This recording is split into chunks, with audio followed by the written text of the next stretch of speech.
ড্রামাটির শুরুতে গল্পের নায়ক জুনকে আমরা দেখতে পাই, যে ছিল একজন জাদুঘর। সে তার ম্যাজিকের মাধ্যমে মানুষদেরকে ঠকায়।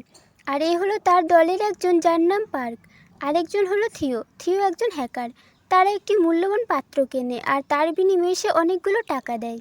কিন্তু সে টাকাগুলো ম্যাজিকের মাধ্যমে আগুন জ্বালিয়ে একটি গোলাপ ফুল বানিয়ে দেয়। তারা এইভাবে মানুষদেরকে ঠকায়। এরপর স্যাংজিন নামের একজন কোটিপতি মহিলার ছেলেকে পুলিশে অ্যারেস্ট করে, কারণ সে তার বন্ধুকে মেরে ফেলেছে।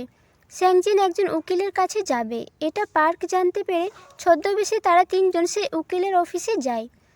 কিন্তু সিকিউরিটি গার্ড তাদেরকে ভেতরে যেতে না দিলে জুন তাকে হিপনোটাইজ করে। আর থিও রাস্তার সিগন্যাল হ্যাক করে রেড সিগন্যাল করে দেয়, যার কারণে আসল উকিল সিগন্যালে আটকে যায়। আর এদিকে পার্ক আর জুন ড্রেস চেঞ্জ করে সে উকিলের চেম্বারে বসে পড়ে। স্যাংজিন তখন গিয়ে তাকেই উকিল মনে করে। পার্ক তাকে বলে তার ছেলেকে বাঁচাতে হলে কোটি টাকা তাকে দিতে হবে। আর স্যাংজিনও রাজি হয়ে যায়। আর সে রাজি হয়ে তাকে টাকা দিয়ে দেয়। আর তারা টাকা নিয়ে তিনজন আলাদা আলাদা জায়গায় যাওয়ার জন্য বেরিয়ে পড়ে। জুন একটি সমুদ্রের পাশে রিসোর্টে যাবে। যাওয়ার সময় প্লেনে এয়ার হোস্টেস তাকে বলে সে শুনেছিল নাকি এই সমুদ্রে জলপরি থাকে। জুন এটা শুনে হাসতে শুরু করে। এরপর সমুদ্রের কয়েকজন জলপরীকে আমরা দেখতে পাই। তাদের মধ্যে একজনের নাম ছিল সিমচং। সিম জলের অনেক গভীরে একটি হাজার হাজার বছর পুরনো ব্রেসলেট কুড়িয়ে পায়। তাই ব্রেসলেটটি খুব ভালো লাগে, তাই সেটা সে হাতে পরে নেয়। আর তখনই প্রচণ্ড ঝড় শুরু হয়। আর সিম সমুদ্রের ঢেউয়ের মধ্যে আটকে গিয়ে পাড়ে পড়ে যায় আর জ্ঞান হারিয়ে ফেলে। জ্ঞান ফেরার পর সে দেখে তার লেজ নেই, লেজ পাল্টে গিয়ে তার মানুষের মতো পায়ে পরিণত হয়েছে। এটা দেখে সে ভয় পেয়ে জলে ঝাঁপ দেয়। আর আবারও তার পা দুটো লেজে পরিণত হয়। সে একটি রিসোর্টের সামনে ঘুরে বেড়াচ্ছিল, আর সেখানে জুন এসেছিল। সে রিসোর্ট থেকে বেরিয়ে সমুদ্রের পাড়ে যায়। সিম তাকে দেখতে পেয়ে জলে ডুবে যায়। এরপর জুন তার রুমে এসে ঘুমিয়ে পড়ে। হঠাৎ একটি আওয়াজ শুনে তার ঘুম ভেঙে যায়। আর সে দেখে তার ড্রেসগুলো পড়ে আছে আর খাবার দাবার সব ছড়ানো আছে।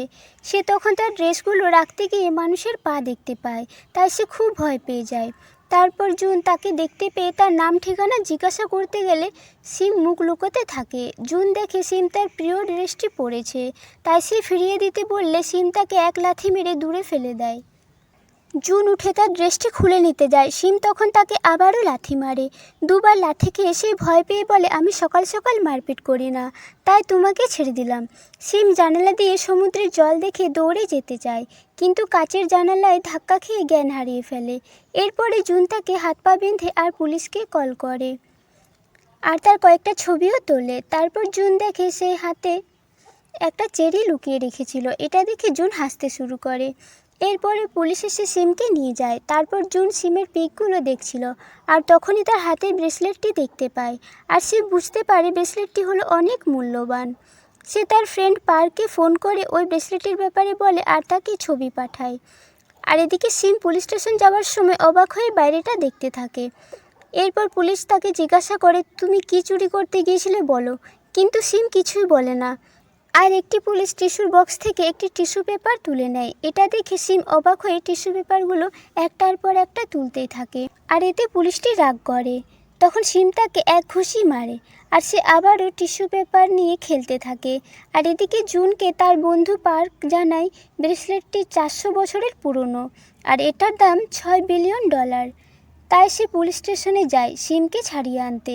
কিন্তু পুলিশ অফিসার তাকে ছাড়তে না চাইলে সে তাকে হিপনোটাইজ করে আর তাকে বোঝায় জুন আর সিমের বিয়ে আজ, আর পুলিশটি তাকে জোর করে আটকে রেখেছে। তখন পুলিশটি তার কাছে ক্ষমা চেয়ে সিমকে ছেড়ে দেয়।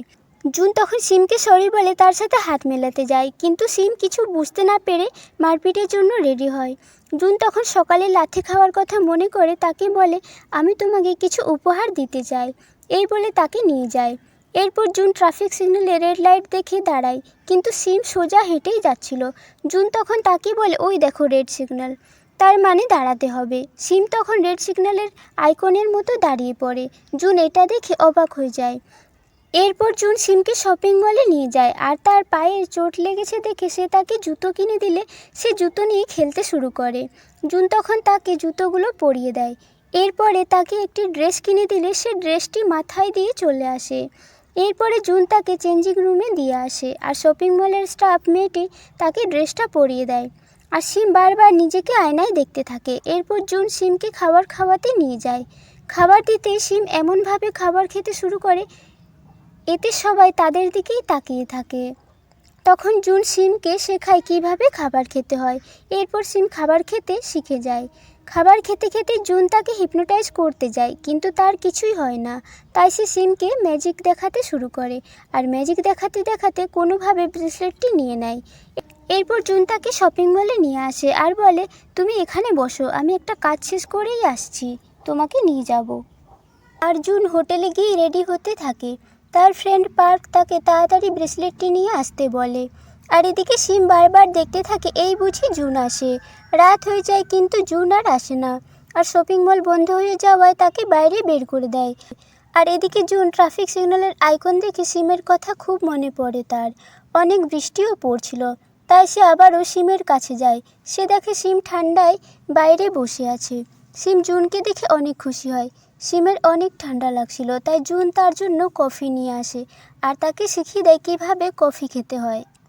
তারপর তাকে নিয়ে একটি হোটেলে যায়। একটি কার্ড দিয়ে লাইট অন করতে হয়, তো সিম এটা দেখে কার্ড নিয়ে বারবার লাইট অন আর অফ করতে থাকে। আর এদিকে জুন তখন স্নান করছিল। সে এতে রেগে গিয়ে বাইরে এসে বলে, তোমাকে দেখে আমার খুব খারাপ লাগছিল, তাই তোমাকে আজকে রাতটা থাকতে দিয়েছি, কাল সকালে তুমি তোমার বাড়ি চলে যাবে। আর এদিকে স্যাংজিন বলে, সবাই জেনে গিয়েছে যে জুন আর তার বন্ধুরা আমাকে বোকা বানিয়েছে আর অনেক টাকা নিয়ে চলে গেছে, তাই সবাই আমাকে নিয়ে মজা করছে, হাসাহাসি করছে। এই শহরে আমার যে সুনাম ছিল তা আর থাকলো না। স্যাংজিন তাই জুন আর তার বন্ধুদের খুঁজে বের করতে বলে। আর এদিকে জুন ল্যাপটপে মুভি দেখছিল। সিম তখন এটা দেখে অবাক হয়ে যায় যে এটার ভেতরে মানুষ আর তারা কথাও বলছে। আর তাই সে মুভি দেখতে থাকে। আর সে একটি সমুদ্রের সিন দেখে তারও সমুদ্রে যেতে ইচ্ছে করে। সে সারা রাত ধরে মুভি দেখে। জুন তাই সকালে বকতে থাকে। তখনই পার্ক জুনকে ফোন করে বলে, স্যাংজিনের লোকেরা তোমার ফোন ট্র্যাক করে তোমার কাছে যাচ্ছে। তাই জুন তাড়াতাড়ি পালাতে থাকে, কিন্তু স্যাংজিনের লোকেরা সেখানে চলে আসে। জুন তখন রুমে ঘড়ি এবং ফায়ার এক্সটিংগুইশার দেখে একটি আইডিয়া করে। স্যাংজিনের লোকেরা তখন রুমে এসে দেখে টাইম বোম লাগানো আছে। তখন সবাই ভয়ে ফ্লোরে শুয়ে পড়ে, কিন্তু বোমাটির টাইম শেষ হয়ে যায়, কিন্তু কিছুই হয় না। তখন তারা বুঝতে পারে জুন তাদের বোকা বানিয়ে চলে গিয়েছে। আর স্যাংজিনের লোকেরাও বাইরে বেরিয়ে এসে তাদেরকে তাড়া করে। সিম তখন মারপিট করে। তারপর জুন একটি সাইকেল পেয়ে জুন আর সিম সাইকেলে পালাতে থাকে। সিম সাইকেলে চড়ে অনেক খুশি হয়। তারপর জুন তার এক পুরনো বন্ধু থমাসের কাছে যায়। থমাস সিমকে জিজ্ঞাসা করলে জুন বলে সিম হলো তার ওয়াইফ। অ্যাক্সিডেন্টে তার মাথা খারাপ হয়ে গিয়েছে, আর তারপর থেকে সে আর কথা বলতে পারে না। ঠিক তারপরে সিম কথা বলতে শুরু করে, আর এতে সবাই অনেক অবাক হয়ে যায়। জুন তখন তাকে সাইডে এনে বলে, তুমি এতদিন কেন কথা বলতে না? সিম তখন বলে সে কাল রাত্রে কথা বলতে শিখেছে ল্যাপটপ থেকে মুভি দেখে, আর বলে তোমার চোখগুলো খুব মায়াবী, যে কেউ প্রেমে পড়ে যাবে। জুন তখন বলে ছোটোবেলায় সে অনেক কিউট ছিল। সিম বলে ওয়াইফের মানে কি? তখন জুন তাকে বলে ওয়াইফ মানে হলো বন্ধু। তারপর থমাস তাদেরকে একটি ইমোশনাল গান গেয়ে চার্চের সবাইকে শোনাতে বলে, আর তাহলে তাদেরকে এখানে কিছুদিন থাকতে দেবে। তখন জুন একটি ইমোশনাল গান গায়, যেটা শুনে সবাই অনেক ইমোশনাল হয়ে পড়ে আর তাদেরকে থাকতে দেয়। রাত্রে সিম জুনকে বলে, তুমি যে গানের মধ্যে ভালোবাসার কথা বলেছিলে তার মানে কি? জুন তখন তাকে বুঝিয়ে বলে। সিম তাকে বলে, তাহলে আমি তোমাকে ভালোবাসি। এরপর ডিনার করার সময় জুন তার ফ্যামিলির কথা জিজ্ঞাসা করলে সিম বলে তার কোনো ফ্যামিলি নেই। জুন বলে সবারই ফ্যামিলি থাকে, আর আমার সাথে তোমার থাকা উচিত নয়, কারণ আমি ভালো মানুষ নই, আমি সবাইকে ঠকাই। সিম বলে, তুমি খুব ভালো মানুষ, তুমি চাইলে আমাকে শপিং মলে ছেড়ে দিয়ে আসতে পারতে, কিন্তু তুমি তা করোনি। এটা শুনে জুন ভাবে তার চুরি করা উচিত হয়নি। তাই রাত্রে সিম ঘুমিয়ে পড়লে তার ব্রেসলেটটি তাকে পরিয়ে দেয় আর বলে, তোমার স্মৃতিশক্তি না ফিরে আসা পর্যন্ত তোমার আমি খেয়াল রাখবো। আর এদিকে গুন্ডাদের বস সেই লাইট হাউসের ব্যাপারে জানতে পেরে যায়, আর জুন আর সিম এই লাইট হাউসে এসেছিল। আর এখানে আমরা জুনের ছোটোবেলার কথা আমরা জানতে পারি। ছোটোবেলায় জুন আর তার মা এখানে প্রায় আসতো, আর একদিন তার মা তাকে লাইট হাউসে ছেড়ে দিয়ে চলে যায়। আর সিম তখন পাথরের ওপর গুড বাই আর আই লাভ ইউ লেখা দেখতে পায়। সিম বলে, আই লাভ ইউর মানে হলো হারিয়ে যাওয়া, তাই না? এটা শুনে জুন অনেক হাসতে শুরু করে। ঠিক তারপরেই গুন্ডারা সেখানেও চলে আসে আর তাদেরকে তাড়া করে। তারা দৌড়তে দৌড়তে সমুদ্রের পাড়ে চলে আসে। তখন জুন বলে, এই মেয়েটি আমার কেউ নয়, একে ছেড়ে দাও। কিন্তু তখনই সিম বলে, তুমি যে বলেছিলে আমি তোমার ওয়াইফ। তখন গুন্ডারা রেগে গিয়ে গুলি করতে যায়, আর তখনই হঠাৎ সিম জুনের হাত ধরে সমুদ্রে ঝাঁপ দিয়ে দেয়। তখন জুন চোখ খুলে দেখে সিম হলো একটা জলপরি, আর তখনই সিম তাকে লিপ কিস করে। আর এই এপিসোডটি এখানে শেষ হয়ে যায়। পরের এপিসোড খুব তাড়াতাড়ি নিয়ে আসছি। ভিডিওটি ভালো লাগলে চ্যানেলটিকে সাবস্ক্রাইব করে দিও।